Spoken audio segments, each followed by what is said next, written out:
I've already invested a whopping $60,000 into just ensuring your happiness. Yet how could you reduce me to merely a wallet or an ATM? I don't recall ever soliciting your assistance. Lily, Max's wife, scoffed with a sneer.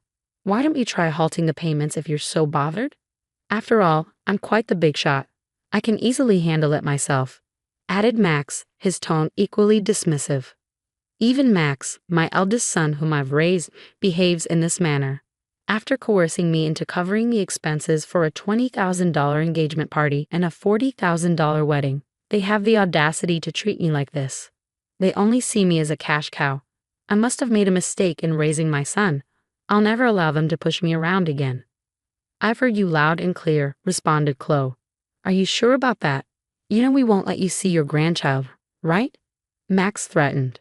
You don't have to. I'd be more than happy to cease the payments, Chloe retorted.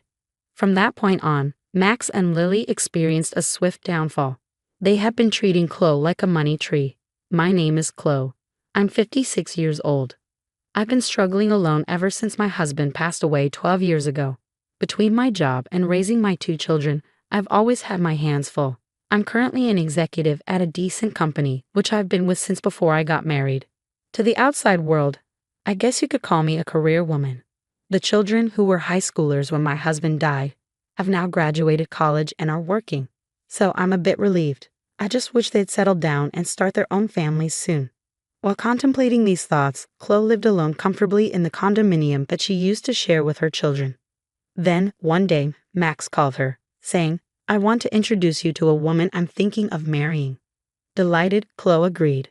Max, who turns 28 this year, works for a large corporation as a salesman. Although he has been a bit of a playboy, it seemed like he was finally settling down. On the day he was to bring the woman he was planning to marry, Max said, Mom, long time no see. This is my fiancée, Lily. Lily was a receptionist at the company where Max worked. She was strikingly beautiful, and Chloe felt proud of her son for finding someone like her. Oh, congratulations to you both. I'm here to support your happiness, Chloe beamed. As their conversation progressed, the topic of the engagement party arose. We're planning to have an engagement party soon. I need to start preparations. Mom, could you cover the $20,000 cost for the engagement party? I was taken aback. I had assumed the average cost to be around $10,000. However, seeing their joyful expressions, I couldn't bring myself to refuse and agreed. Of course, it's a joyous occasion, I thought to myself. Later, my eldest daughter Mia came to visit. Mia, how's work going? The deadline was yesterday, I inquired. I'm managing well, so don't worry, Mia replied. Mia is a manga artist. While she hasn't achieved a major success yet, she has her own series and manages to sustain herself.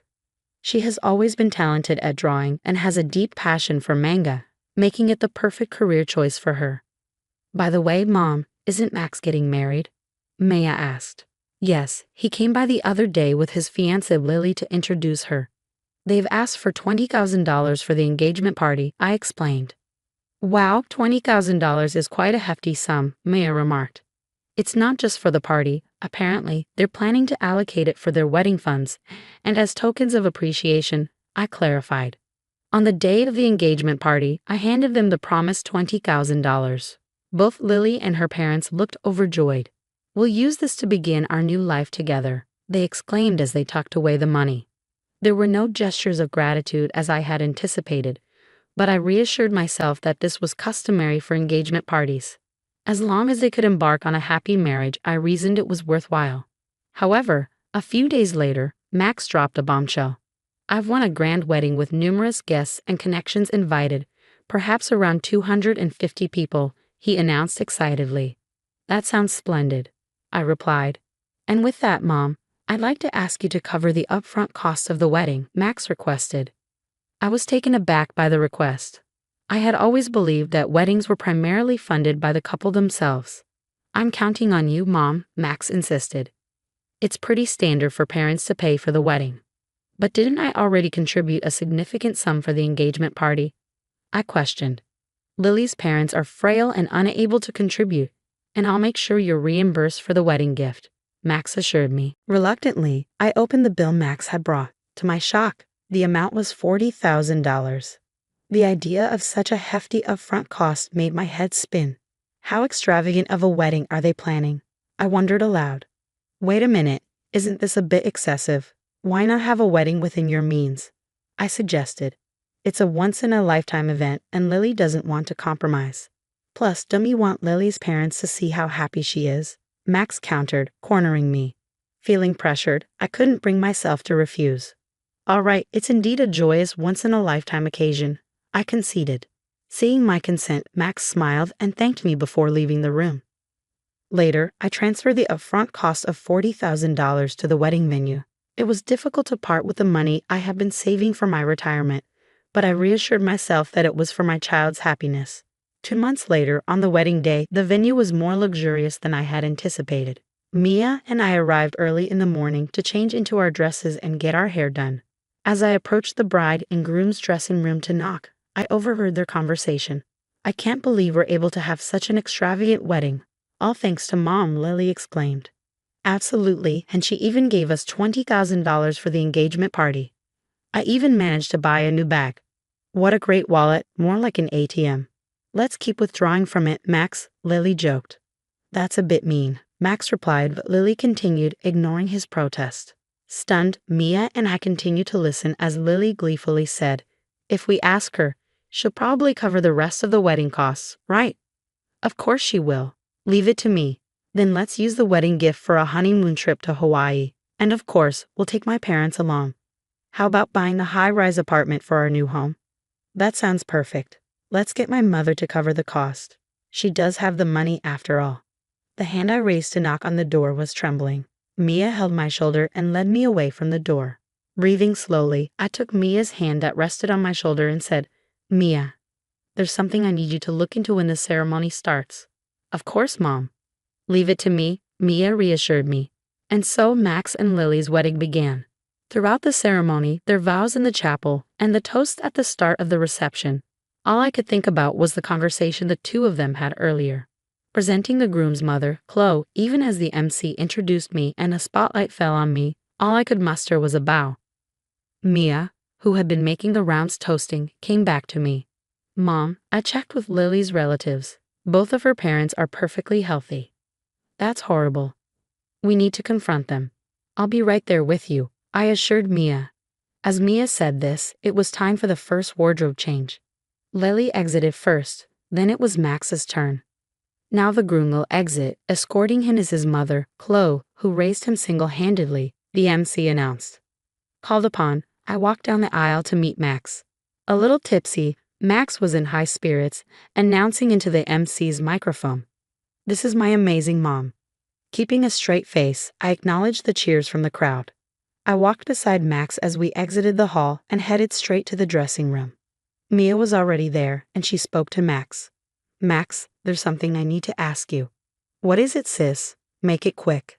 I need to change and get back, Max replied curtly as he undressed. I heard the conversation in the dressing room earlier. How could you talk about Mom like that? Mia confronted him. Huh, you were listening. Well, whatever, Max shrugged, seemingly unfazed. As we were taken aback by Max's attitude, Lily, who had already changed into her dress, came in. Mother-in-law and sister-in-law, what's going on? She inquired. Mia pounced. We found out that your parents are healthy. They both have good jobs. Why are you making our mom pay for everything? What's going on? What is this, some kind of sister-in-law bullying? Lily retorted, appearing shocked. My patience snapped at her mocking attitude. I've already paid $60,000, hoping for your happiness. And yet you treat people like their wallets, ATMs. What kind of language is that? I exclaimed. Hearing this, Lily laughed as if it was a joke, acting all high and mighty. For such a small sum. We're not in your debt. Besides, it's normal for the groom's parents to pay for the wedding, right? But you lied about your parents being ill to buy a new bag, Mia pointed out. Oh, you were eavesdropping? That's a terrible hobby, Lily scoffed. Watch your mouth, Mia, I warned, feeling angry at Lily's dismissive attitude. Lily then looked at Mia. I don't want to be told off by an older sister who is still single at 30, doing some weird job as a manga artist. It's because you're such a nerd that you can't get married. That's right, you're hopeless. When it comes to marriage, sis, Mom, if you want to see your grandkids, don't speak rudely to us, Max asserted. Mia was stunned, speechless. How dare you speak to me like that?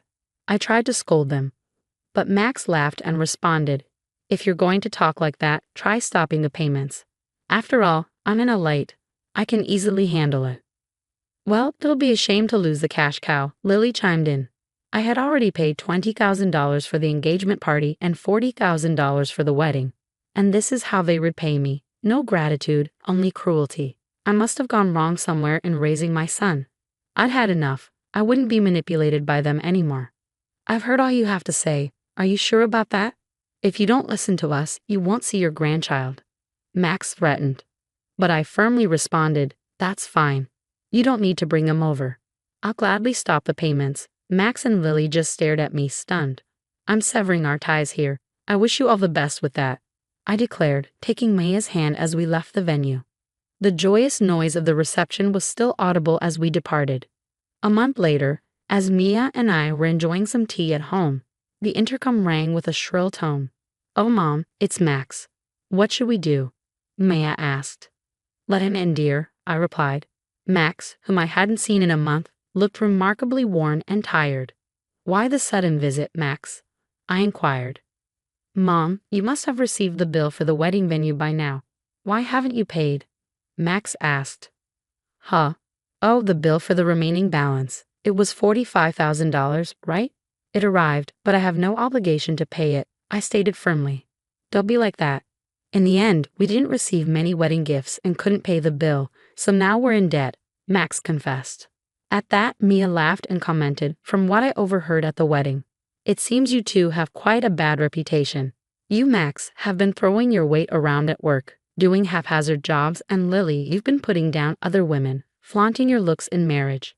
I can see why people wouldn't want to give wedding gifts to people like you, Max retorted sharply. Hey sis, stay out of this, I interjected, feeling a sense of frustration. It's not just me you haven't been considerate of, it's everyone around you. The wedding expenses are your own doing. Please pay them yourselves, I pleaded. Mom, I'm in a bind here. Lily can't control her spending, and even her parents have started to take advantage of me. Lily's love of money isn't exactly a new revelation, Mom. Plus, having seen Lily, I can easily imagine her parents behaving the same way. Please, Mom, think about helping us. Give us some money, Max begged desperately. To Max's desperate plea, I sternly replied, you were the one who said, I'm in a light. It'll be a piece of cake, and told me to stop making payments, weren't you? And didn't you say that we were severing our ties? I have no obligation to give you any more money. Mom, don't call me Mom. I don't want to be called that by someone who has only ever seen me as a cash cow. To be honest, I'd like you to repay me for the wedding and the engagement party, but I'll write it off as a settlement payment. Now please leave. Max, who had looked shocked, now had a malicious look on his face. Hey, are you really okay with this, Mom? Cutting ties with us like that? How will you spend your old age without a husband? Don't you want to see your grandchild? He pressed. Before I could respond, Mia intervened. Don't worry about that. I will be by Mom's side. And what can an unsuccessful comic artist like you do? You can't even have children, she taunted. Shut up, Max, I finally snapped, feeling the anger boil inside me. Max was frothing at the mouth with anger. Ah, so scary. Sure, you mock me as a failed manga artist or an otaku. Yet my manga was among the top-selling shoujo manga this year. Did you know it's set to be turned into an anime and a movie next year? Safe to say I'm in a much better financial state than you and your debts, Mia revealed confidently. At this point, Max noticed something. Hey sis, that thing, this, he pointed to Mia's left hand. Oh, you noticed? Yes, that's what's happening. Mia smiled as she flashed the ring on her left ring finger. I'm getting married to my editor. He's a big shot at a major publishing house, a real high flyer. So we can take care of Mom. We don't need you anyway. We never intended to have our children care for us. Thanks, Mia. We're having a wedding, but we'll handle everything ourselves. We'll invite Mom, Max, but you don't need to come, Mia declared confidently, leaving Max stunned. I said, did you get it now? Never bother us again, I declared firmly, pushing Max towards the front door along with Mia. Please. Mom, and you too, sis, Max pleaded. But before he could finish, something came to mind. What are you going to give us, money? Max asked eagerly. Upon hearing this, I turned to him with a stern expression. That director at your wedding. Turns out, I didn't know, but he's a client of my company. It seems you're hiring, and all your undeserved privileges were out of consideration for me. I told him to stop that though. What, you didn't hear about this? Stop it. Please handle it on your own now. Goodbye, I said firmly as Mia and I pushed Max outside and firmly locked the door. Max made a fuss outside, but after ignoring him for a while, it became quiet. A year passed since then. Right after that incident, I sold the house to avoid Max and Lily's visit and bought an apartment with elderly services for my old age.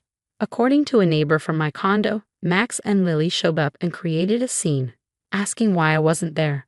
Hence, I believe my decision was the right one. As for Max and Lily, they abandoned their dream of a luxury high-rise apartment and now live in a cramped space.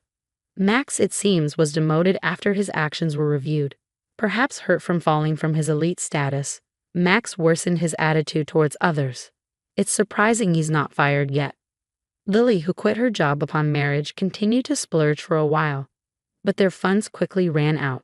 Even with their debts, Lily's luxurious habits did not change, and her parents continued to demand money. Apparently, they quarreled daily. I hope the two learn the hardship of earning money and appreciate the people around them and grow up, though that might be too much to ask from them. I still maintain a good relationship with Mia. Mia's husband is a good man who treats me well, and they are expecting a baby. I plan to spoil my lovely daughter and grandchild, and looking forward to it keeps me working every day.